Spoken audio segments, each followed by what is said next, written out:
Comment s'inscrire sur eToro étape par étape? Tout d'abord, nous sommes ici sur la page. N'oublie pas que je te laisse le lien dans la description de la vidéo pour que tu puisses venir t'inscrire. Et une fois ici, tu peux changer la langue si tu le souhaites, car peut-être que tu ne comprends pas très bien l'anglais ou que la page s'est chargée dans une autre langue, tu choisis le français. Ici, la page se chargeait dans la langue choisie. Une fois que nous sommes ici, nous allons commencer à nous inscrire. On clique là où il est écrit « Rejoindre eToro » où il se peut que la page apparaisse différemment et affiche « S'inscrire ». Je vais essayer de te laisser cette page pour que tu puisses y accéder. On clique sur « Rejoindre eToro » où je te laisse le lien du formulaire pour t'inscrire. Une fois ici, nous pouvons commencer l'inscription. D'abord, il nous faut une adresse email, un nom d'utilisateur et un mot de passe. Donc, on commence par entrer une adresse email qui peut être une adresse Gmail, Hotmail ou ce que tu veux, vraiment. On va donc la saisir ici. Je vais mettre une adresse email que j'ai et on la met ici. Voilà. Maintenant, pour le nom d'utilisateur, c'est vraiment ce que tu veux. Ici, il t'en propose un automatiquement en fonction de ton email. Dans mon cas, je vais le mettre comme ceci et il s'affiche ainsi. Maintenant, il faut aussi lui attribuer un mot de passe qui comporte entre 8 et 32 caractères, avec des lettres et des chiffres, des majuscules et des minuscules, ainsi qu'un symbole, que ce soit un dièse ou hashtag, comme tu veux l'appeler, un signe peso et un i. Donc, voilà, on peut mettre le mot de passe ici et dans ce cas, il ne me manque plus que ce symbole, voyons, lequel on met par ici. Voilà, c'est bon, c'est fait. Donc, comme tu peux le voir, il t'indique par une coche ce qu'il manque. Nous avons le nombre de caractères, les lettres majuscules et minuscules et le symbole. Ici, on va cocher. J'accepte les termes et conditions et les informations soient utilisées. Selon le pays dans lequel tu te trouves, il va apparaître eToro et eToro Royaume-Uni, eToro Seychelles, eToro. Différents sites, ils sont régulés. Donc, dans ce cas, nous allons accepter les conditions d'eToro Seychelles. Et ici, on clique là où il est écrit « Créer un compte » et à ce moment-là, le compte sera créé et tout de suite, nous avons déjà le compte créé et tu te diras « Quoi? C'est aussi rapide que ça ?» Mais quand je me suis inscrit sur d'autres brokers, c'était super lent. Et c'est oui mais non. C'est que nous avons déjà créé le compte en soi, nous avons déjà un moyen de nous connecter, mais maintenant, il nous manque ceci. Il faut recueillir des informations pour pouvoir activer complètement notre compte. On clique là où il est écrit « Allons-y » et ici, maintenant, il commence vraiment à nous demander les informations. Alors, quel est notre nom légal? Quel est notre sexe? Quelle est notre date de naissance? Donc, nous allons commencer à remplir cela et nous allons mettre n'importe quel nom en réalité, car ceci est juste un exemple pour toi. Donc, si tu n'as pas de deuxième prénom, tu mets simplement ton nom de famille, par exemple Rodrigo Rodriguez, et ici pour le sexe, on met homme dans ce cas, et pour la date de naissance, tu peux en mettre une quelconque du moment que tu es majeur dans ton pays. Dans la grande majorité de l'Amérique latine, c'est 18 ans. Donc, on met le 24 janvier 1992, par exemple, et on clique sur « Suivant ». Ici, ça commence déjà à charger. Ensuite, il te demande ton adresse et ton pays de résidence. C'est important, mais attends un instant. Ne la mets pas encore. Ce que tu vas faire, c'est ceci. Tu vas aller à ta banque, à ton compte bancaire personnel, tu vas sortir un document officiel de ce compte bancaire et tu vas regarder attentivement quelle est l'adresse qui apparaît comme ton domicile principal. Ou si tu préfères, tu peux aussi chercher une quittance ou une facture de ton opérateur téléphonique ou de n'importe quoi, d'Internet ou autre par exemple, car on va te la demander plus tard, absolument, bien sûr. Mais que se passe-t-il? C'est que l'adresse que nous mettons ici doit correspondre à celle qui apparaît sur la facture ou le document que nous enverrons plus tard. Donc, dans ce cas, nous allons mettre n'importe quelle adresse. Alors, par exemple, Carrera, comme ça. Je vais laisser celle-ci. Et ici, il est indiqué que je dois alors saisir le numéro de portail, entrer ma ville et indiquer le code postal. Donc, bon, ici nous allons mettre comme ça, et pour le numéro, nous allons mettre 25, et pour la ville, dans mon cas, nous mettons Bogota. Voilà à quoi cela ressemble pour l'instant. Disons qu'ici, tu dois effectivement indiquer l'adresse telle qu'elle et je te recommande de faire une chose, c'est que, par exemple, à ce sujet, dans certains pays, il se peut que les nomenclatures ou les adresses changent et que chaque personne les crée différemment. En Colombie, cela s'applique ainsi. Tu mets KR, c'est comme écrire Carrera, mais sur ta facture ou ton reçu, il peut être écrit KR au lieu de Carrera. Donc, tu vas écrire KR, pas Carrera, car sinon, en envoyant la documentation, on te dira que les adresses ne correspondent pas. Cela aux États-Unis, au Royaume-Uni, aux Seychelles ou partout où ils vérifient ne fonctionne pas pareil et ils ne comprendront pas. Ensuite, il est indiqué ici, c'est le pays de ma nationalité et où je suis né. Dans le cas contraire, tu décoches la case. Si par exemple tu vis en Colombie mais que tu es né en Russie, alors tu l'indiques ici. Ensuite, je ne suis pas une personne américaine et je ne suis pas né aux États-Unis. Il est important de cocher cette case et d'être honnête car sinon certains impôts pourraient s'appliquer à toi. Donc dans notre cas, ce n'est pas le cas. On clique sur Suivant. Et ici, il va nous demander notre numéro de passeport. Ceci sert à vérifier notre identité. Nous devons donc entrer le numéro. Je vais mettre n'importe quel numéro ici, honnêtement, juste pour pouvoir cliquer sur Suivant et continuer à te montrer ce qui s'affiche.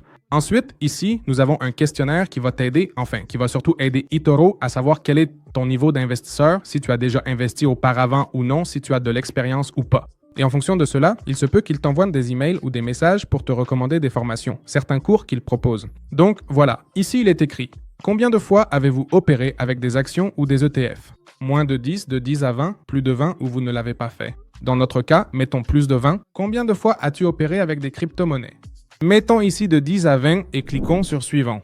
Une fois que l'on clique sur Suivant, il est demandé combien d'opérations vous avez réalisées en utilisant l'effet de levier. Donc cela concerne les opérations avec des CFD, des options, des devises, etc. au cours de la dernière année. Dans ce cas, nous allons indiquer que nous ne l'avons pas fait, que nous n'avons pas utilisé l'effet de levier. Rappelle-toi que ce questionnaire, comme indiqué ici, déterminera les produits qui pourront nous être proposés. Si nous ne l'avons pas fait, il est probable que l'effet de levier qu'on nous proposera soit faible, voire qu'on ne nous en propose pas. Nous cliquons sur Suivant. Comment avez-vous été formé aux produits à effet de levier, CFD, contrats à terme? Donc, si j'ai un certificat, un diplôme académique, si j'ai suivi un cours de trading ou si simplement je n'ai aucune formation dans ce domaine, nous allons choisir cette option. Nous cliquons sur Suivant. Nous aimerions évaluer votre niveau de compréhension. Cochez les affirmations correctes. J'investis 1000 $ avec un effet de levier de 20 pour 1 afin de... Bon, ce sont des questions générales. Nous n'allons pas trop nous attarder là-dessus. Il se peut que tu aies d'autres questions. Il suffit d'y répondre et de cliquer sur Suivant. Une fois que nous avons répondu, nous allons sélectionner vos centres d'intérêt pour personnaliser votre expérience. Dans quoi investir? Actions, indices, crypto-monnaies, matières premières, devises. Cette fois-ci, je vais seulement laisser actions et indices pour voir ce qui s'affiche. Ensuite, combien de temps prévoyez-vous de conserver cette opération de copie?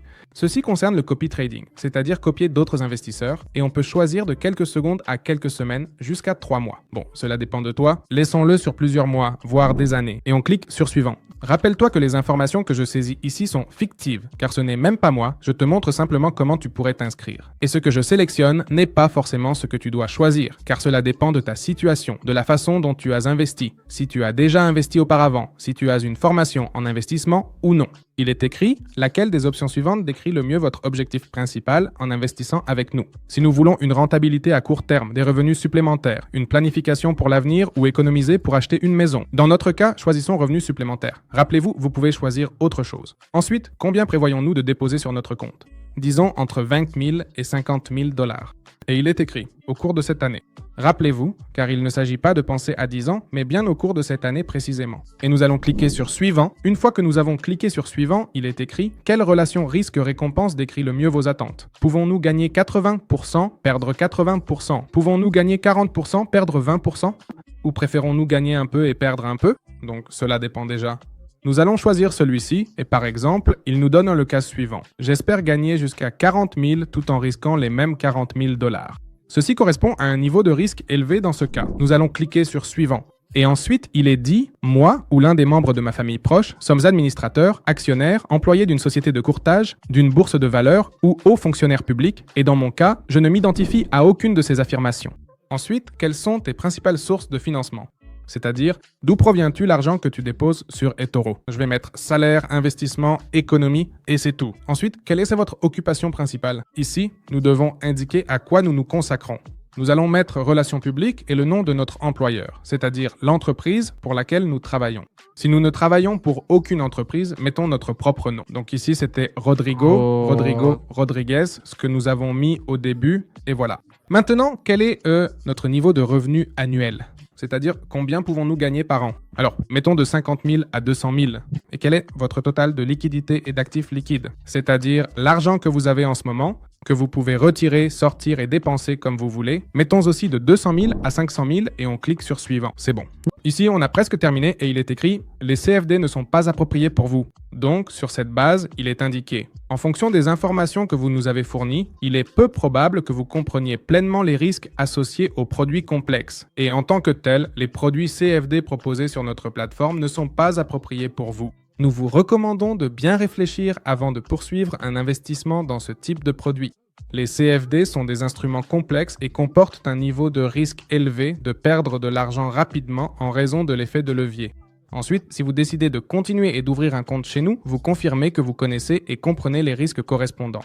Si, après avoir pris cela en considération, vous souhaitez toujours continuer, nous vous encourageons à ne le faire qu'après vous être familiarisé avec la plateforme virtuelle et avoir consulté le matériel éducatif ainsi que notre déclaration de risque. Il se peut également que vous souhaitiez demander un conseil indépendant. Cela signifie-t-il que nous ne pourrons pas investir dans les CFD? Non, mais il nous informe que selon notre niveau de connaissance et le questionnaire, nous ne remplissons pas les conditions pour investir dans les CFD. Nous allons cliquer sur confirmer et ici, on nous demande l'étape suivante, commencer à investir. Selon le pays dans lequel tu te trouves, le premier dépôt peut être d'au moins 150 $ ou de 200 $. Et à partir du deuxième dépôt, le minimum est généralement de 50 $. C'est-à-dire que pour le premier dépôt, tu dois obligatoirement déposer plus de 200 $. Ensuite, à partir du deuxième, du troisième, du quatrième, du cinquième, à partir de là, tu peux déposer 50 $. Ce sera le minimum. Au moment d'investir, c'est-à-dire au moment de déposer, plusieurs options s'offrent à nous. Premièrement, obtenir une coche de vérification sur eToro, ce qui prouve que nous sommes bien des investisseurs. Ensuite, nous allons supprimer les limitations de dépôt, c'est-à-dire que, comme vous le voyez, ici notre premier dépôt nous permet d'investir 2 000 €, mais à partir de là, il ne nous permet pas d'investir davantage si nous ne faisons pas ce premier dépôt. Et ensuite, effectuer des retraits plus rapides. Nous pouvons directement effectuer un dépôt ou aller dans cette section qui dit compléter la vérification, ce que nous allons faire. Et sûrement tu t'es dit « Non, mais j'ai déjà terminé cette vérification ». Mais en réalité, non. Pourquoi? Parce que si tu fais attention, ici nous avons un pourcentage qui nous indique à quel niveau, disons, de complétion nous en sommes dans ce formulaire. Il nous manque 20%. Les 20% restants correspondent à la dernière étape. Nous allons entrer n'importe quel numéro pour voir s'il ne nous demande pas un code. Je crois qu'il va effectivement nous demander un code. Voyons, regardons. Non, il ne nous laisse pas continuer car il nous demande un code. Alors, je vais mettre un numéro de téléphone ici pour pouvoir obtenir un code. Et quand je l'aurai, nous continuerons avec ça. Bon, maintenant que nous avons entré notre numéro de téléphone, nous passons à l'étape suivante, la preuve d'identité. Cela signifie que nous devons vérifier notre identité avec un passeport ou une carte d'identité. Le passeport, eh bien, c'est avec ça que nous voyageons à travers le monde. La carte d'identité peut être dans ton pays, par exemple si tu es au Mexique, l'INE ou l'IFE, et au Chili et en Colombie, la cédula, et bon, dans plusieurs pays, on l'appelle aussi cédula ou DNI, le document national d'identité. Tu la télécharges ici et c'est tout.